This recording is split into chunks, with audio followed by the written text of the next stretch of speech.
don't do this as a glossy and connected with the popular acquaintance. Please know that we are deeply grateful for your presence this evening. Before our dean introduces our speaker for tonight, I'd just like to please ask, out of courtesy, if you could please place your cell phones in silent mode or turn it off. And also, as a matter of format, there will be a few minutes for questions and answers at the end of the presentation. And then for those of you who are here because of your classes, there are sign-in sheets in the back for you to sign in. For those of us who have asked for students to be present, that's very important. Again, thank you for being here this evening, and now I'd like to call on the Dean of the College of Liberal Arts and Social Sciences, Dr. James Selman, to please introduce our guest speaker today.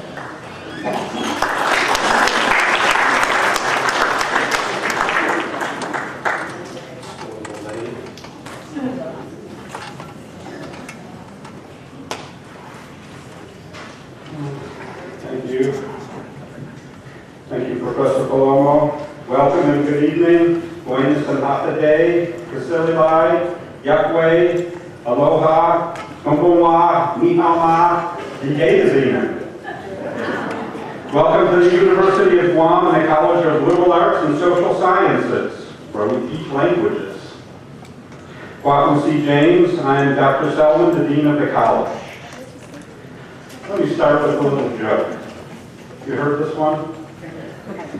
Early in the morning, the mother's preparing breakfast, and she doesn't hear the typical noises coming from her son's bedroom to indicate that he's getting ready for school. So she goes over to the bedroom door and knocks on the door and says, "Son, you know it's Monday morning. Are you getting ready to go to school?" And the voice comes back, "No, Mom, I'm not going to school today." And she says, "What? Give me 2 good reasons why you're not going to school today."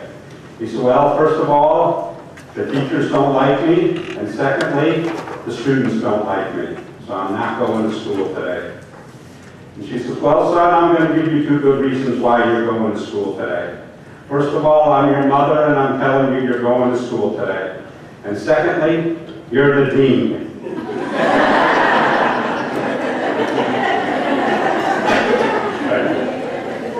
Allow me to open tonight's forum by introducing the guest speaker, Barbara Devine.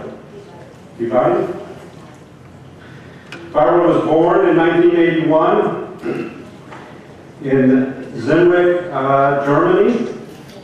Currently, she lives in Bremen, Germany. She studied linguistics, English studies, Spanish, and sociology in Mainz and Bremen.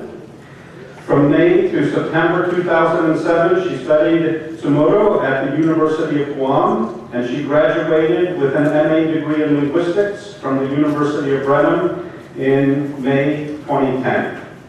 Her thesis was entitled Reduplicative Stem Formation in 3 Austronesian Languages, Chamorro, Ilocano, and Hawaiian.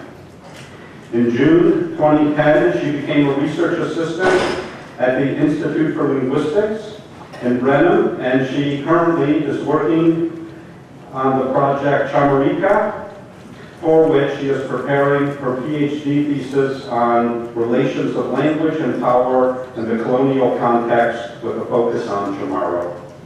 Her research interests comprise language engagement and language revitalization, as well as colonial and post-colonial linguistics. Her work focuses on Chamorro. She has 5 leading peer-reviewed publications, which I won't read off the titles to, because I'll botch them up, because they're all in German, except for one of them, on the reduplicative stem formation. But without further ado, let's hear what she has to say tonight about the Chamorro Dictionary. Thank you.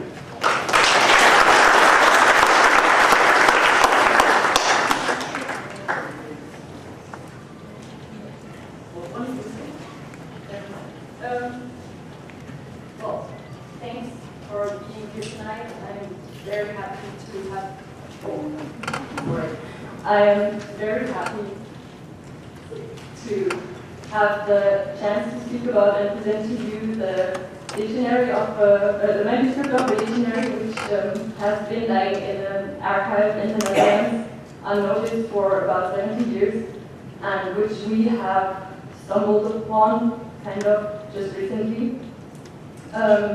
It's a Chamorro German dictionary of about 300 pages.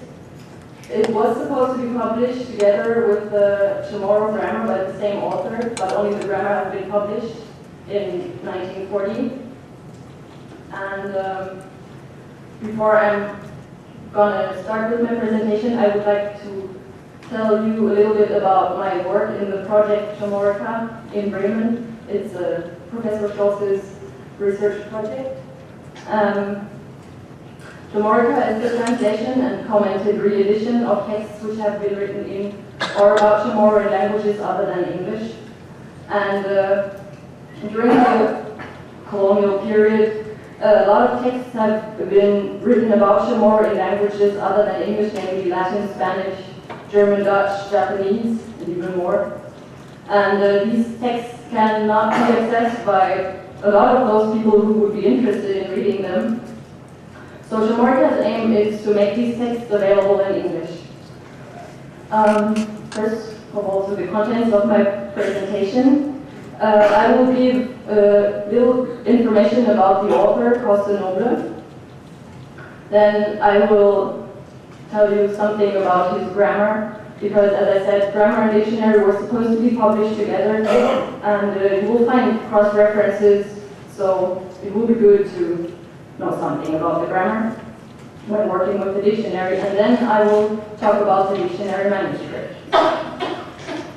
So, who is Costenoble? As you might have noticed, only the initial H is given. Wherever he would sign something, he would sign with his initial H. You might ask yourself, why do we need to know this?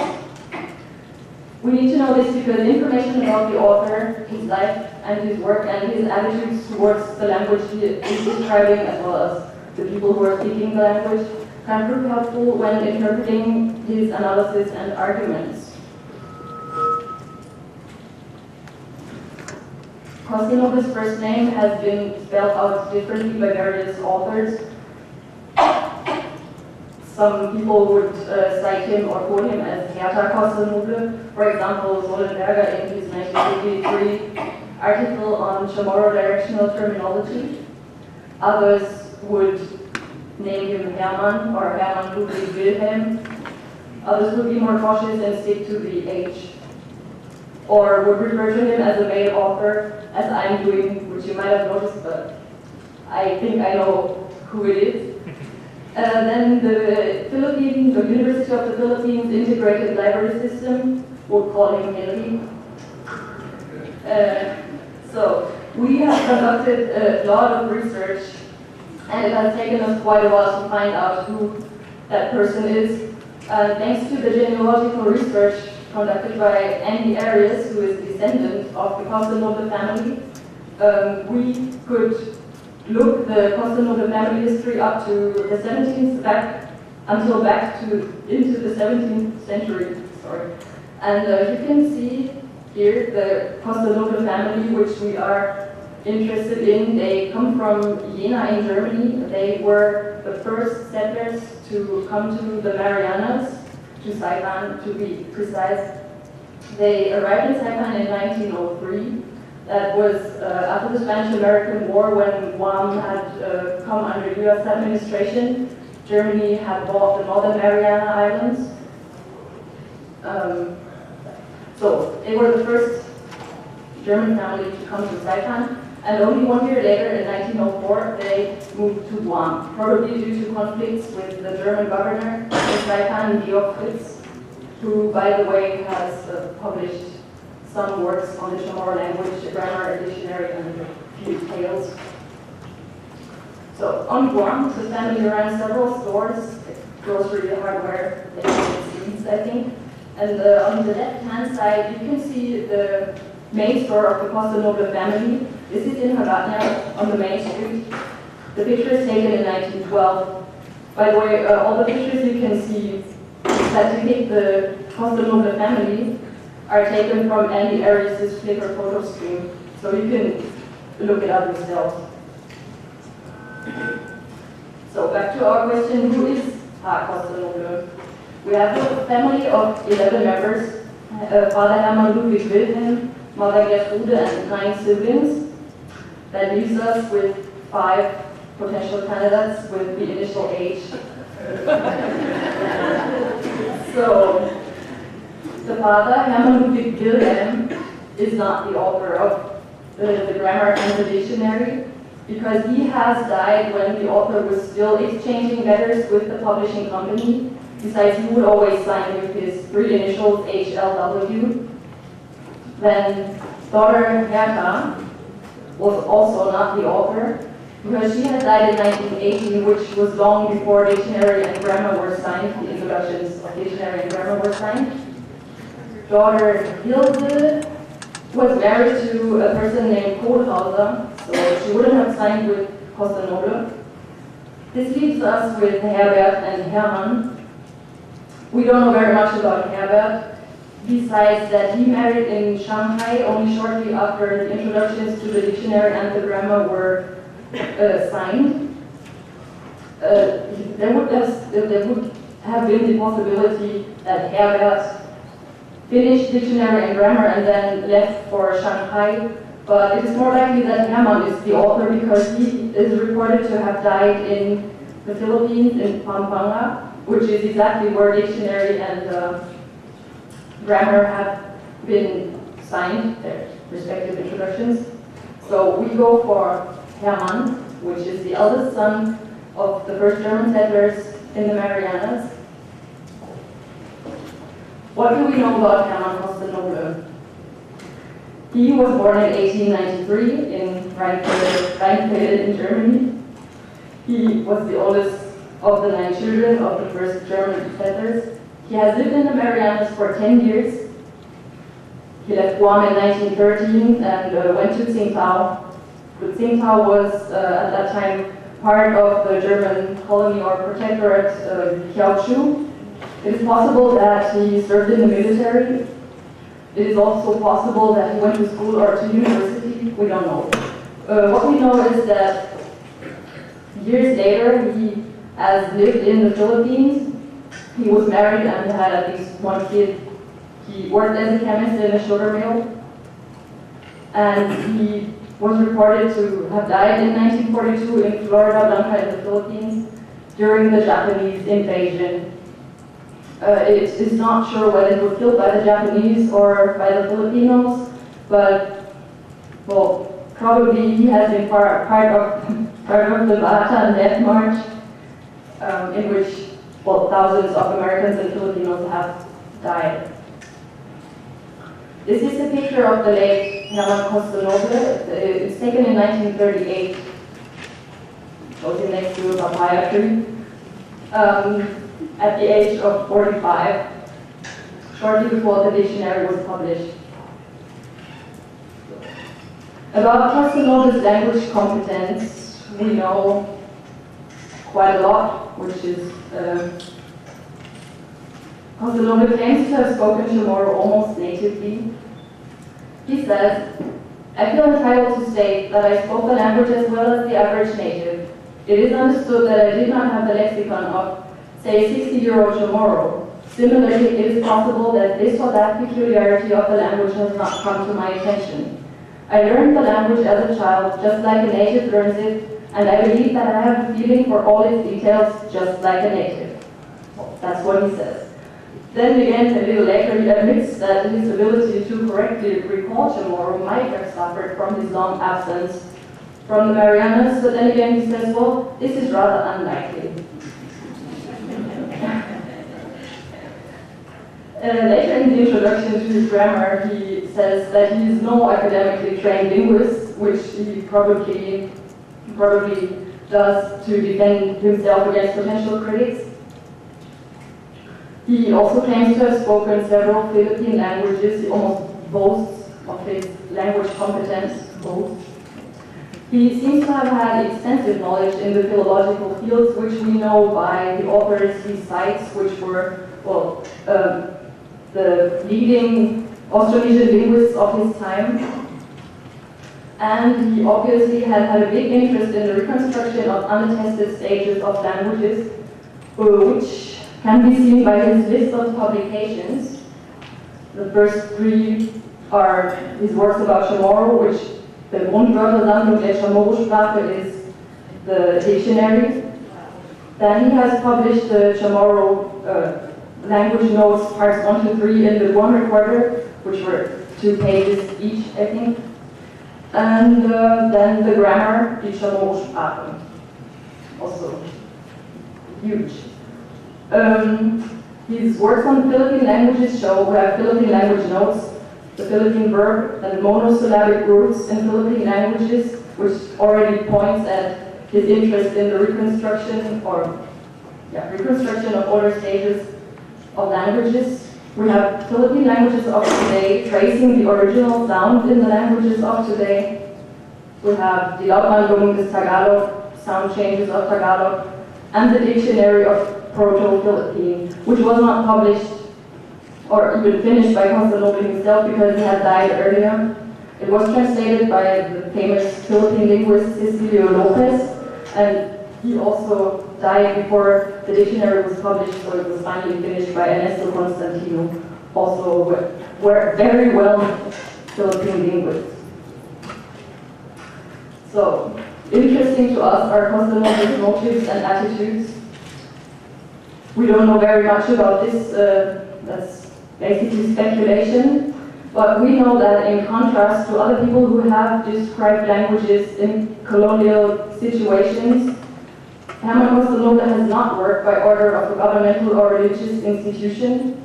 Oftentimes, people describing languages in colonized regions would be missionaries or civil servants. His interest in the description of Chamorro was probably a personal, possibly a nostalgic one. That's how I imagine it. He has lived in the Marianas for 10 years. He left after he had spent like half of his lifetime there. He left to Tsingtao, left his family. He was probably getting homesick, and only 2 years after he left, he started with his first draft of the grammar, and possibly he also started with conducting the dictionary at that time.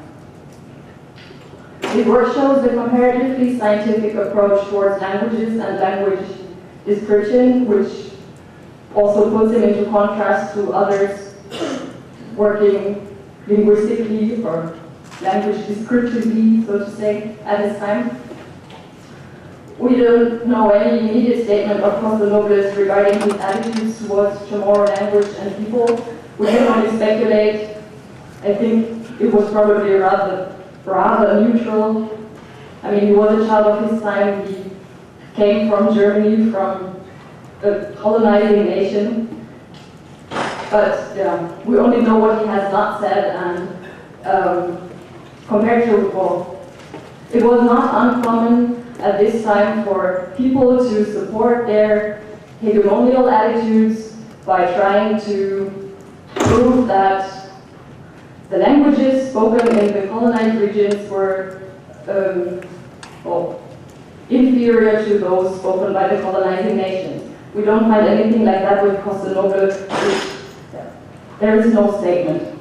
What we know about his attitudes towards languages in general is that every language is worth being recorded for later comparison. This is what he wrote in one letter to the publishing company. Now, let me give you a short overview of the contents of the grammar. This is what it looks like. The grammar has more than 500 pages, even more than 550, I think. It took the author 20 years to complete it. He started with the first draft in 1915, 2 years after he left Guam. He finished his first draft in 1919. The manuscript was signed in 1935. And then finally, the grammar was published in 1940 by the Royal Netherlands Institute of Southeast Asian and Caribbean Studies in Leiden in the Netherlands. The grammar is known to Chamorro experts, and it is both complimented and criticized. We have a statement by Zollenberger who says that by far the most complete and linguistically informed grammar of Chamorro is that by Costenoble. Topic says that Die Chamoro Sprache is a complete grammar filling 550 pages and containing a vast amount of illustrative material. Unfortunately, its contents are not accessible to most Chamoros and Americans because they are written in German. Also, many of these examples are rejected by Chamorro native speakers because they are ungrammatical.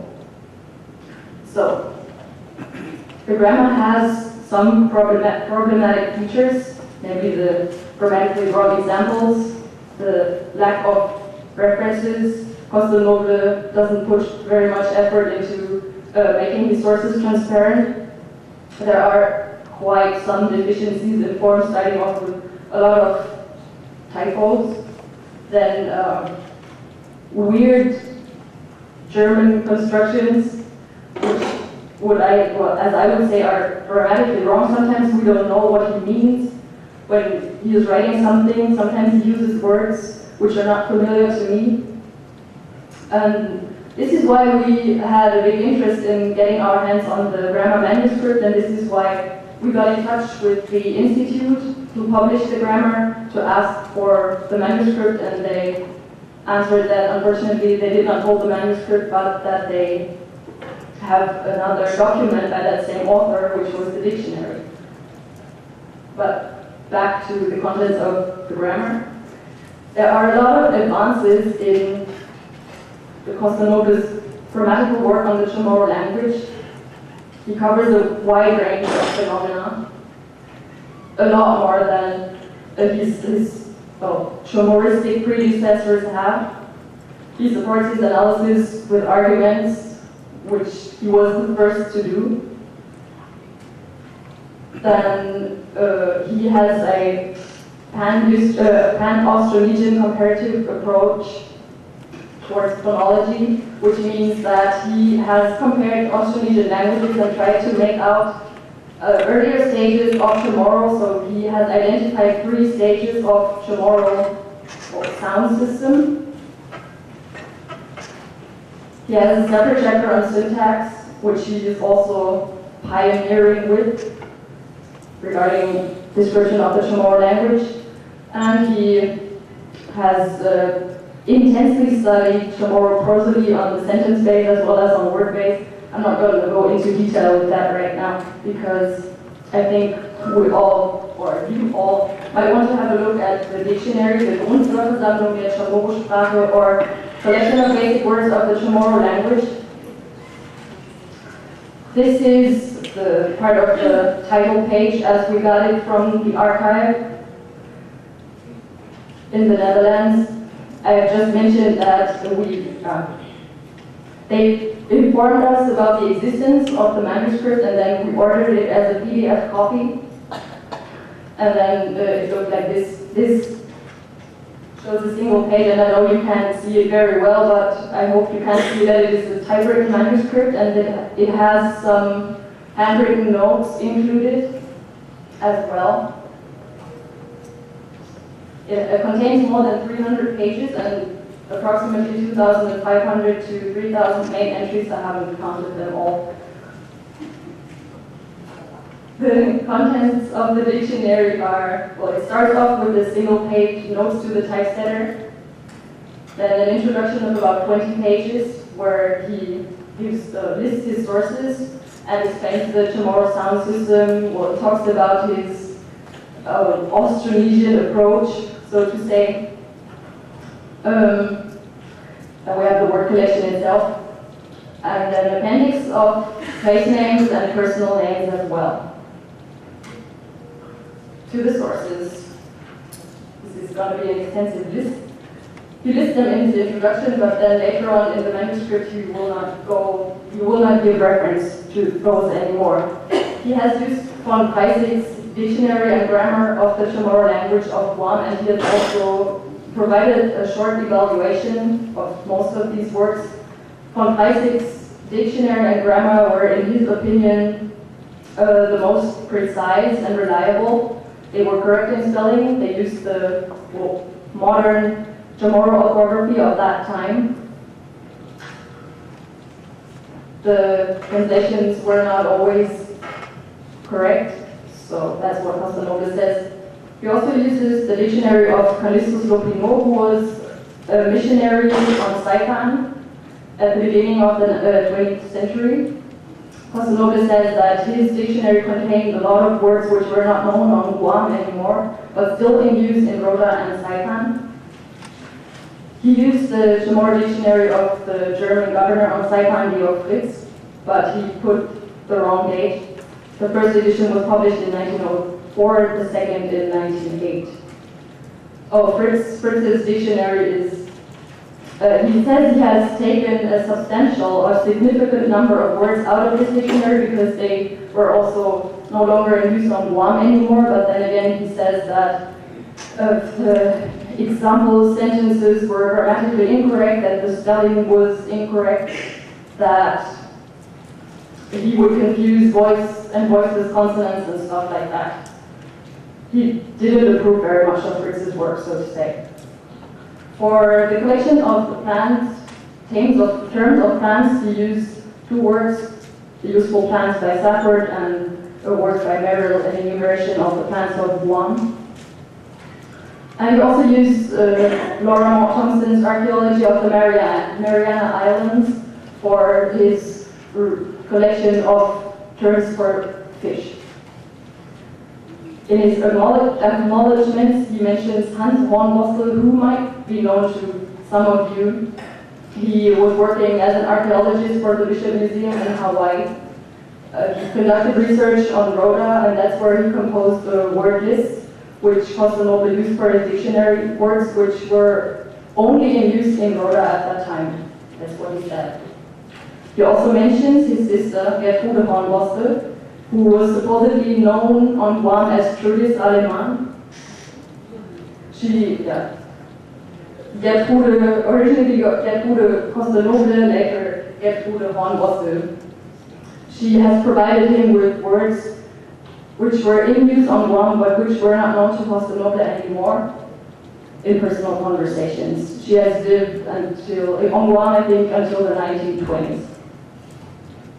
And then, interestingly, Costenoble has had a personal consultant whom he met in Manila, I think. We don't know anything about this person except for it was a male person. He has lived on Saipan for more than 20 years. We don't know whether he was a Chamorro native speaker or not. What we know is that Costenoble, in his introduction to the grammar, talks about a consultant he had who was a Chamorro native speaker but doesn't give a name. So it's possible this is the same person, possibly it's not, we don't know. Also, in the introduction to the grammar, Costenoble provides a list of sources and then states, I haven't used any of these texts in my work on the Chamorro grammar. However, I have used all of these when I conducted the collection of basic words. So we know the list of sources is becoming even longer. We have Safford's The Chamorro Language of Guam, which is said to be based on a manuscript by Padre Palomo, the first Chamorro priest. We have a grammar by Georg Fritz, again with the wrong date. It was published in 1903. And again, Fritz is dismissed. Costenoble says he has spoken only like a hodgepodge of Chamorro, and this is what he described in his grammar. We have Dutch grammar at Chamorro van Guam and Saipan, the Chamorro language of Guam and Saipan. We have the Grammatica Zamora from Die Carmen, which is translated as Chamorro grammar, but in fact it was a Spanish grammar written in Chamorro. It was meant as educational material for Chamorro school kids in order to learn Spanish. Costenoble has taken words out of all of these works, and he has unified them, as he says, which means he has collected them, he has put them in order, and he has transferred them into his orthography.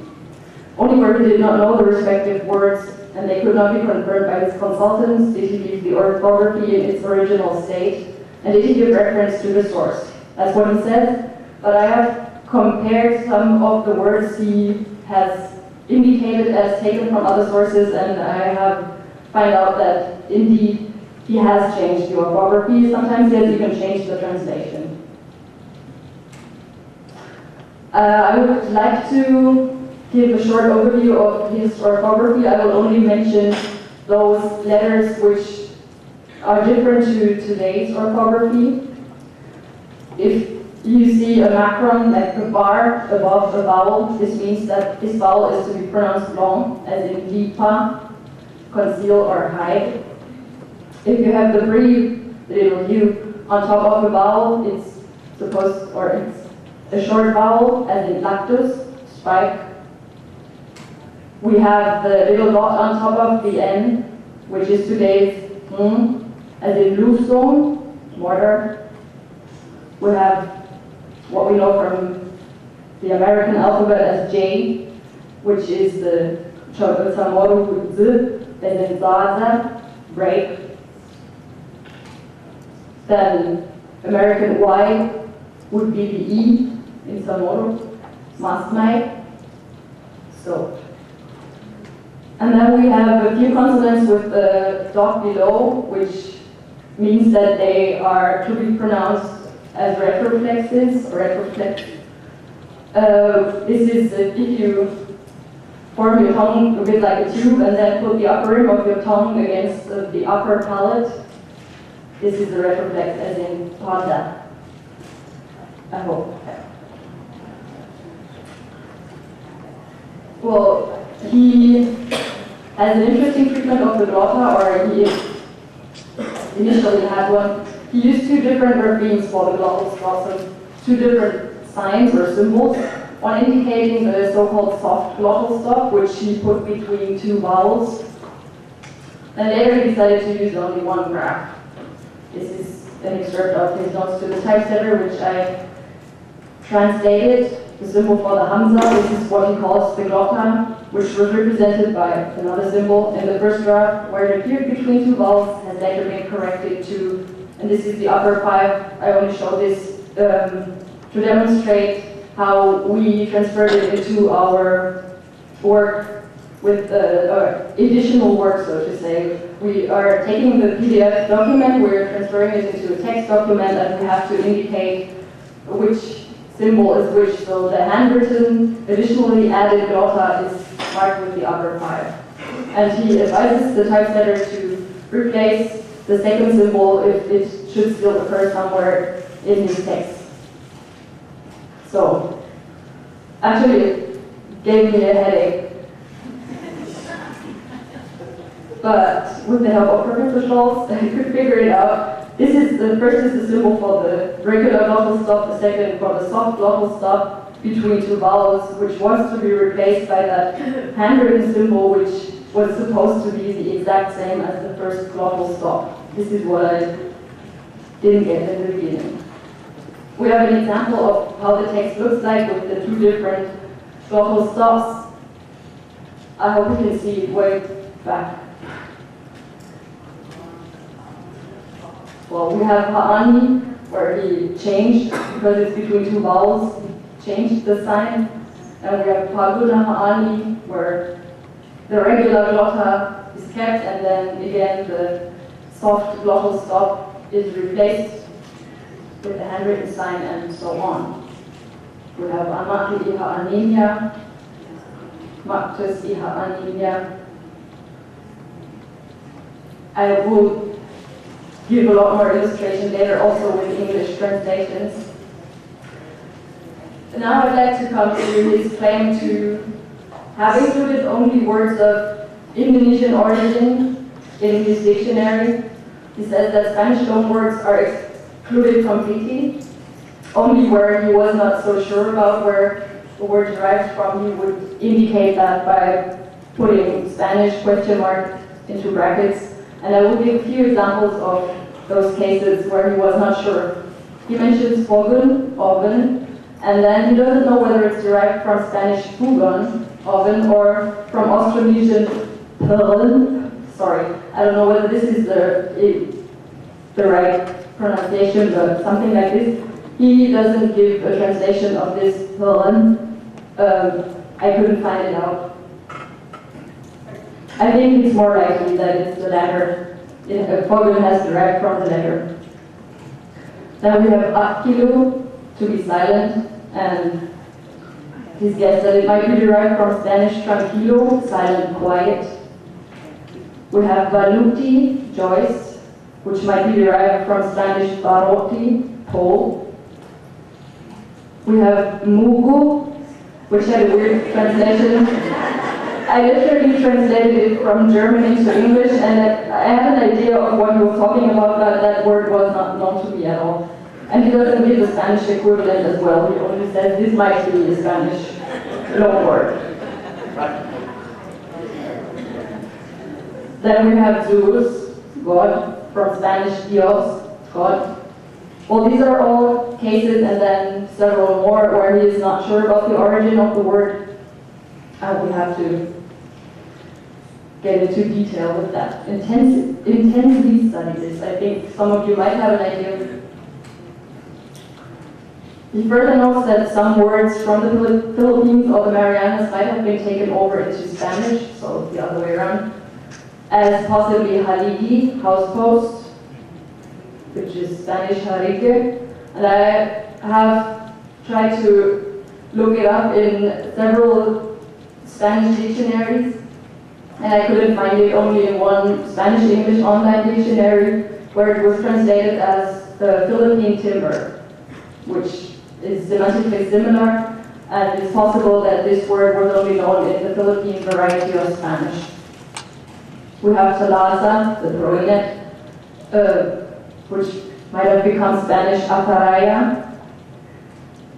We have tsinsuru, the pulling net, which might have become Spanish chinchorro. And we have the belembao, the jaw harp or juice harp, which is known in Spanish as the berimbau. I looked up all these words and I found them with the exact same meaning in the Spanish dictionary, in an etymological dictionary, but they were never traced back to Austronesian words. The talaza, I think, was traced back to some Arabic word. The others, I don't know.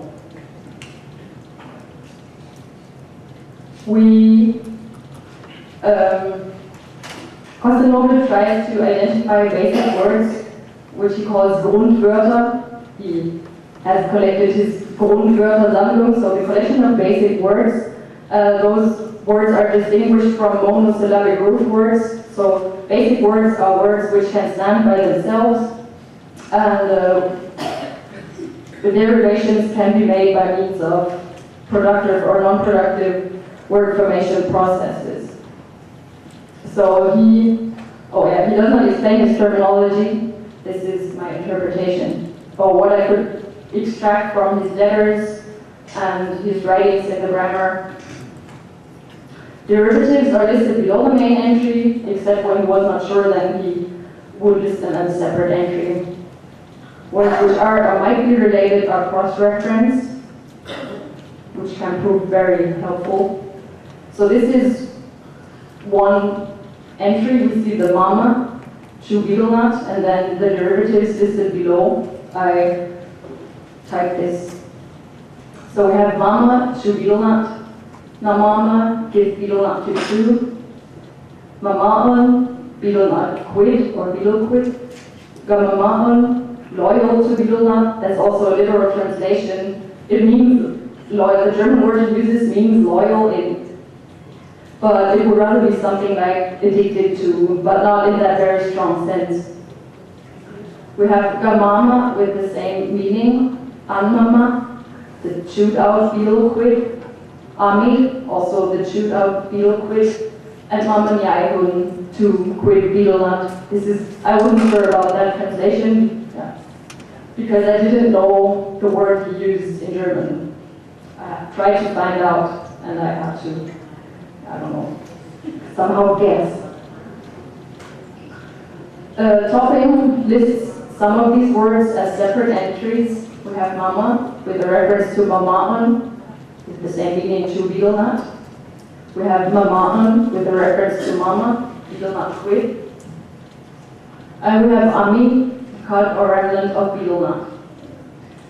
The other derivatives which Costenoble lists are derived by means of productive word formation. So in topic we would find the respective affixes, the na, the causative, the ga, prefer, so ga mama on is prefer, beetle quid. We have the left over, and we have the nyai, the while, for a while. What I'm trying to point at is that, well, Topping's approach is very useful if you want to look up a single word as ami. You don't know the meaning, you will find it listed under the letter A. Same goes for mama and mama'an. But you don't have a reference from ami to the other words. Whereas in Costenoble, if you want to or try to look up the word ami, you will have to search through the whole dictionary until you finally find it, if you're lucky. But you have a basic word, and then you have a bunch of derivatives which are all put in relation already, which I think will be very helpful for those people who are trying to reconstruct the old Chamorro lexicon. I have also provided the definitions given in the dictionary of Flores. We have ami, which corresponds to the lower ami, with the meaning the refuse or leftover matter of food that is thrown out from the mouth as waste to feed with food being chewed by someone. There is no direct reference to betel nut, nor to the word mama. And we have in ami we have the reference to amama, which is translated or defined as the refuse of food remaining in the mouth after the juice is swallowed. Oops, I'm sorry. There are correspondences, but again, you can look the word up and you will find it under the respective letter, and in Costenoble you will have all of them listed under their supposed basic word, or that supposed base, so to say. I'm sorry. Another example I would like to give is phallic. The asterisk indicates that the word is not attested. Costenoble gives reference to the words phallic and phylic. And as I said, the word is not attested, but he has drawn it from those two words which he gives below, penalic and not penalic. The first meaning experiencing burning throat from food and burning throat, the latter to cause burning throat. Again, in topping we find penalic meaning cause dizziness and so on. And then I looked up phallic, then with a reference, burn in throat, and phylic, also with a reference, contract mouth from something bitter. And if you look at the definitions you find in topping for these two words, you will see that the words Costenoble, or the definitions Costenoble provides, have semantic similarities with those which topping lists. But if you look at them as a paradigm, so to say, you would find that there are relations among these words given in Costenoble. You have phallic, phallic, phylic, all meaning an experience of a burning throat in a way, or something bitter in the mouth. Whereas when you look at topping's words, you will find the dizziness in all of the definitions. So there are connections between these words, but in a way different meanings provided by these two authors. And again, you will find references in Costenoble's word list, whereas in topping you will only find them with phylic and not with penalic and phallic. I also did the same for Flores again. Here we have a meaning which is more similar to Costenoble's than toppings is. We have the heartburn. We have to burn by acid in phallic. And we have to irritate the taste bud by a pungent sensation of sour acid as in phylic, which, as I just mentioned, is a lot more similar to Costenoble's definitions. And then again, we don't have any cross-references in Flores, but we do have them in Costenoble, which, as I think, again, is or might prove very useful for reconstructional work on the Chamorro lexicon. Oh, Friday also has adjectival meaning. I forgot to give you that. Having an extremely sour taste. Now I'd like to come to an example which I find quite interesting. I would like to, Costenoble gives extensive explanations for the words he lists. Sometimes you find some huge definitions like these. And I would like to read this out to you because I find it interesting. The word is pa'a, and as I have heard, it means something like the people saying. I have looked it up in all the dictionaries I could get a hand on, and I haven't found it anywhere. Well, Costenoble defines it as an exclamation which is laughable for some reason, because it is used exceptionally or incorrectly, because it's antiquated or unknown, etc., and which is repeated and spread by the listeners. Because it is on everyone's lips, the statement gains predictive power and, at that moment not yet known, points at future events. Later, when that event has occurred, the exclamation will be remembered and associated with the event. The word pa'a can therefore be translated with predictive statement. An example of a pa'a would be, a man accidentally sits on somebody else's hat and apologetically says, I sahu. I'm sorry about my terrible pronunciation. Oh, I accidentally sat on it. The word fatazzoni is correct in this meaning, but it is antiquated and was never known to the listeners and therefore sounded strange to them. It didn't take long until everyone would seize every opportunity of saying fatazzoni. A little later, dysentery was introduced and many people fell ill. At that time, everyone had to sit on it, namely on the lavatory, and that was when the expression fatazzoni was remembered and it became interpreted as an omen to the dysentery. So, maybe you can make any sense out of it. Now, I'm coming to the end. As I already mentioned, there are two lists, one of personal names and one of place names, attached to the dictionary. It's just included an excerpt. It's a plain listing of words alphabetically ordered. We have places like Hinalahan, Ivevo, Inatas, Asdonia, Asdigo. We have Kauhau, Askidatsek, Lago, and so on. And the same for personal names. We have Babauta, Sakwala, Siguinia, Silenko, Dongao, Dongat, and so on.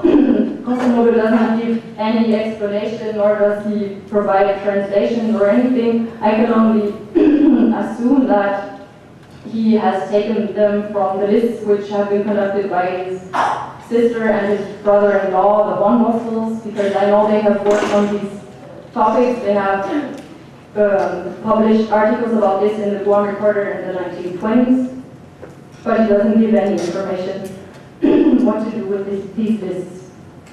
And then finally, I would like to illustrate the work in the project, the work we are doing for the edition or re-edition of these old texts on Chamorro by one example. First of all, the edited version will contain, first of all, a facsimile of the manuscript, then a translation into English, a translation into modern standard Chamorro, and an annotation which means background information and an evaluation. So this is an excerpt of one page. And I don't know whether you can see it. I think you can see it. Slips of paper have been inserted on the original page, so you can see what's written below, which was a problem when we only had the PDF facsimile, because I couldn't see what was written below those or papers which have been glued in. That's why I went to the archive to have a look at the manuscript myself, and I took pictures. So this is the first layer which we can find below the first strip of paper. We find another one, and below that we find another one, and below that we can finally see the original page. Well, in our work on the re-edition, well, the steps we are taking is we transfer the PDF into a text document, then we correct possible mistakes, and with these papers inserted, we have the problem of interpreting where the author wanted them to be placed. So we have to mark in a way which word has been placed on which layer, which at the present state of progress looks like this. I know you can't see very much right now. I just wanted to illustrate that, yeah, we mark by different highlighting colors, by different text colors, and then we have to do the interpretation as to where the author wanted to have the entries put. And I provided something which hasn't done yet, but which we will do in the future. It just takes a long time. We provide what you would call a regular dictionary with translated into English, maybe in a nicer font, and then we will add the annotations. I haven't included these. So now I'm coming to the end. My conclusion is that I hope that I could demonstrate to you that Costenoble has produced a wealth of material on Chamorro, and that a lot of useful information is still hidden in these texts, and I hope that I could also show that the translation and the annotation of the grammar and the dictionary will be a valuable contribution to Chamorro studies. Thank you very much.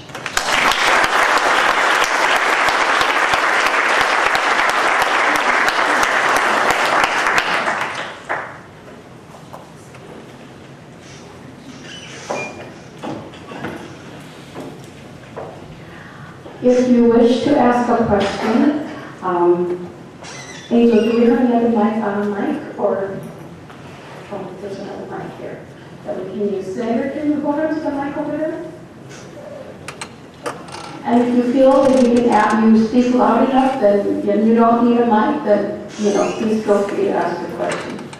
But we do have a few minutes for questions, so if anyone would like to ask a question, stand up so we can see you. You can step to the side and get a microphone, or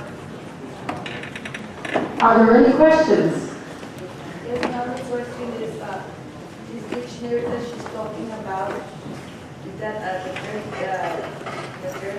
dictionary being processed? Pardon? This dictionary that you're talking about, are you gonna retype it and give it to the teachers there? Yes, that's exactly the aim of the project. We are translating it into English, and then it will be published. My question is, so this will be the third volume of a dictionary? Because I know we have one from Dr. Duncan, whatever, which you said topping. Then we have one from Catherine Ogden, and then you'll be the third one. So actually, in reality, what is the true meaning of a Chamorro dictionary? Which one are we going to follow? You want to know what the true meaning of a dictionary? Well, we've got two dictionaries, and you'll be the third one. So which one are we going to follow to use it in the classroom to teach our students? Well, first of all, this is not my dictionary, it's somebody else's dictionary, and it will be re-edited in order for people who would want to have a look at it. I don't think it will be useful for school education. I think it's more suitable for research, as I said, for etymological research. Yeah, I just wanted to add, it's a historical document. It's not a modern dictionary. It's meant to show how people in the past thought about Chamorro linguistics. So it's nothing you could use for teaching right now. You could perhaps look at it and take things out of it for your new dictionaries, but it's not a useful dictionary for teaching of the language. It would be very interesting to know, because you have mentioned that some Chamorro words are spoken only in the islands of Rota at the end. That's going to be useful, and I really would like to know some of those, and what are those words?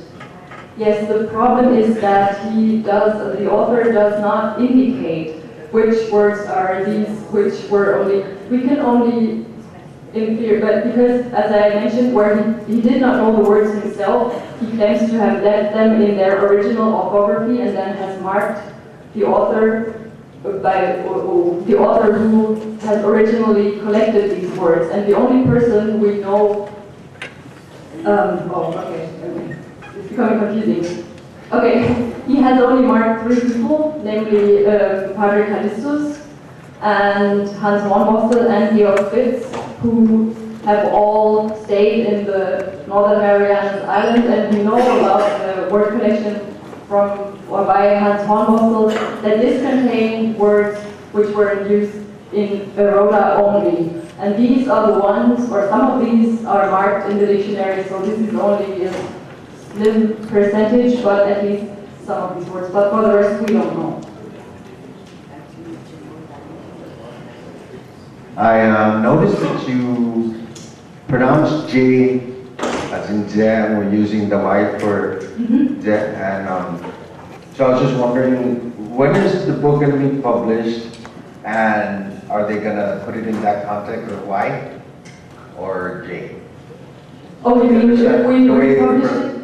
Are they going to be using the current grammar? We want to transfer it into modern Chamorro orthography, so people, well, modern speakers of Chamorro can actually read it and use it if they wish to. But I was just also wondering about, do you have an estimate of when it's going to be completed and published?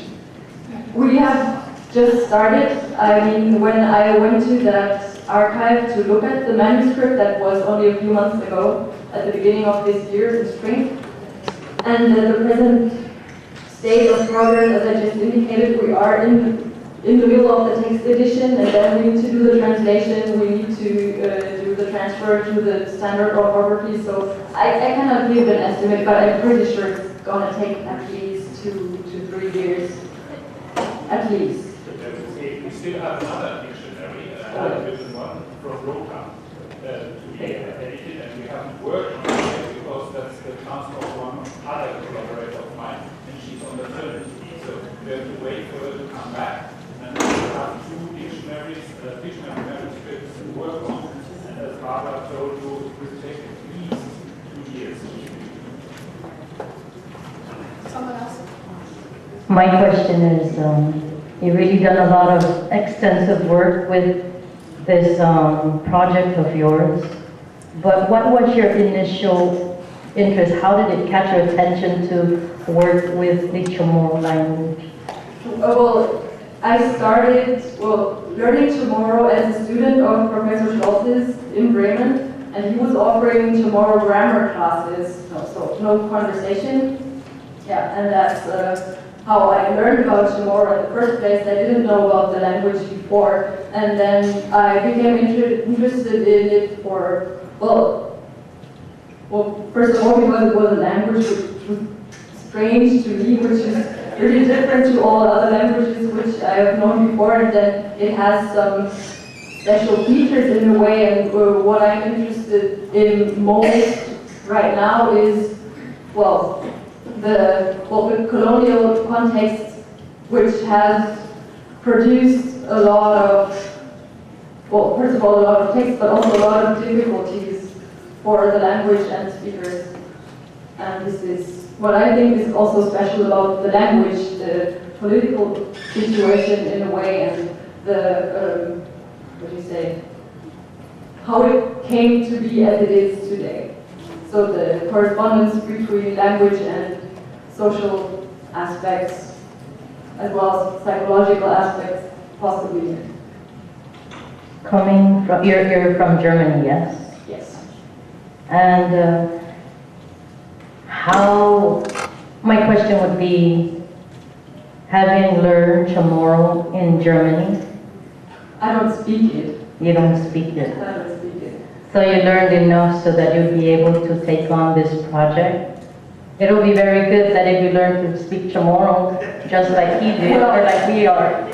Yes, but I know. I learned about Chamorro grammar, and then for sure we will rely on the support of Chamorro native speakers with our work. So we are not going to publish it after our analysis and transparencies in the authority. This will all have to be proved by Chamorro native speakers, and people will have to give their okay in a way that this work has been done correctly. So, yeah. This question may be way out of left field, but you've done a lot of research in this. Do you think in the material that you've covered, and especially in the comparisons between the linguists or the pseudo-linguists, do you think that there's enough to at least begin to wonder if there were ever pre-contact dialects of Chamorro among the different islands in the Marianas?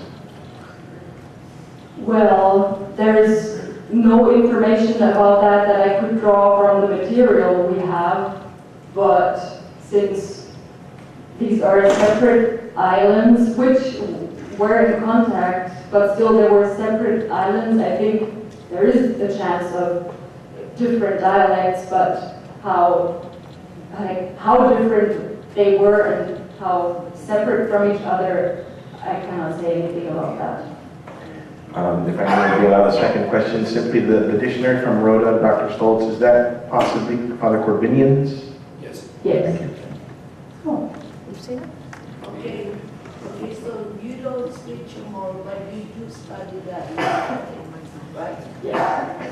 So, that's Just a second, Mrs. Vader, Is there anyone else who would like to ask a question? Okay, we're going to have to we don't have a whole lot of time here, so. My question is, what process will you engage in to find native Chamorro speakers, and what will be the process of deciding which native Chamorro speakers you rely on the support of, and how will you make that decision? Well, that's a very important question, and we haven't solved this yet. We're still trying. First of all, you have to find people who are willing to support you, and then I don't think it is it is not our decision to say who is competent as our correspondent or consultant. I think this is something that will, ideally or preferably the speech communities would have to, it would be good if someone could be recommended to us. We haven't, we are in touch with people who are studying Chamorro, people who live on Guam and in the Northern Marianas and who are Chamorro native speakers, but there are no specific persons yet that I could name and say those are the people who will do the transfer to the orthography, or those are the people who will revise everything. But it's a good question, and we really haven't come to it. And I think this will be difficult. But if you have any suggestions? Yeah. Will there be a publication, or is there already a printed copy of Costenoble, what he has written? The dictionary is only available at that archive. You have to order a PDF copy, but the grammar has been published.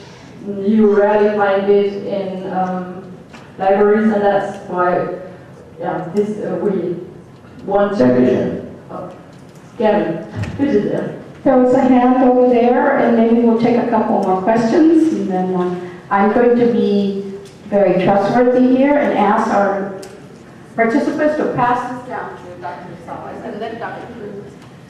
And I will make my way there.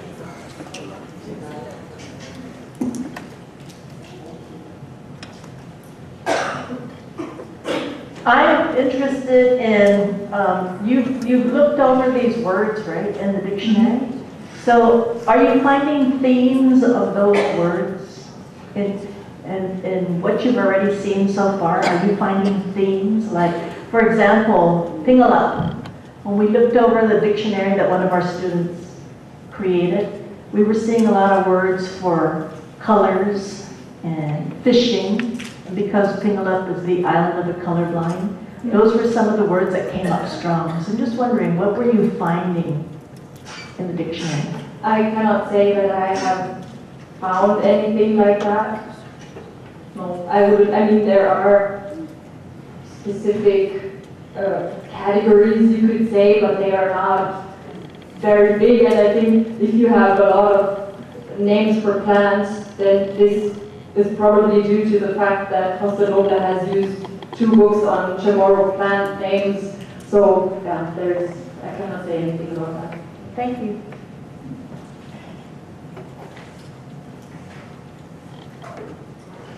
This is Marcy Barbara. I guess just in response to husband expert, tutuhon kita utamalis tahu matek or edilinya tahu synthetic. Okay, and I stand really very much in regard to that.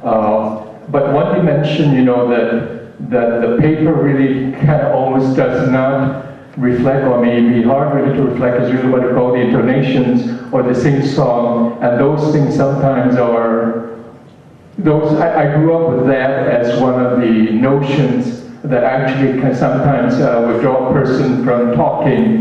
Because I get tahu agaknya, siya magpaproduce niya siya masakilo, you know, dahil kita tahu particularly, you know, tahu sympathy as they used to say, and that's more actually pejorative than really anything, you know, superlative. So that's one of my suggestions. I just want to congratulate you for that, and I think you've added a very important dimension that have always challenged me, and the notion that there was almost a notion here that everything in Chamorro is really Spanish. It's a Spanish derivative word, and therefore there's no such thing as you know, a true Chamorro Sprache or whatever his name is. They kind of like allate that and did present based on his based on his own background and his own linguistic background. So in that regard, I think, you know, I find it really very important. And then the challenge for us Chamorros is that, you know, let's be daring.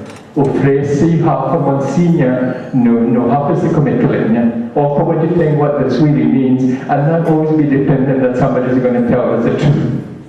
The truth is really how we define it, how we imagine it, and how we come about to developing it, like, you know, making it more, you know, like the, you know, like the almond. I'm actually I'm interested in really almond as really part of the Chamorro thing, because the Chamorros have had a history of really sort of Hana, which is really somebody who's a doctor, and that is really very important to me, and that would be a follow-up that I really have. Just my own personal interest, because my mother was a Suruhana, and yet we lost that because we looked askance at her and her ability, and I think it's lost in what I call the annals of nowhere anymore. If I can resurrect my mother, I think I may be able to do it, but there was a pejorative thing, and I was hesitant a little bit to talk to him and really, you know, find out about that. Never mind that in our custom, you know, if you're a child, you're supposed to shut up and just listen. Thank you.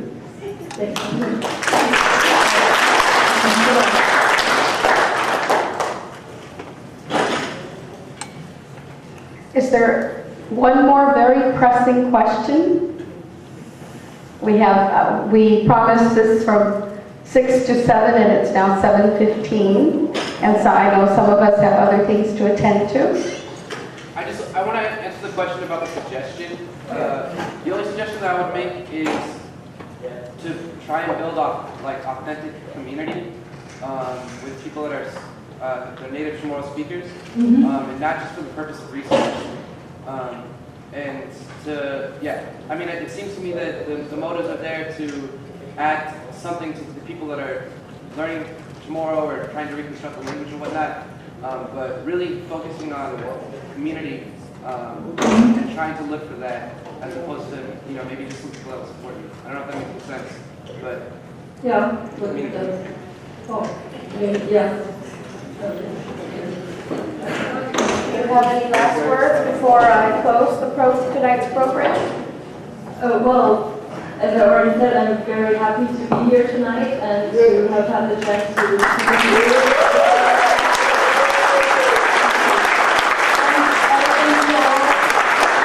For coming here and listening to what I had to say. Thank you very much, and also for the suggestions and questions.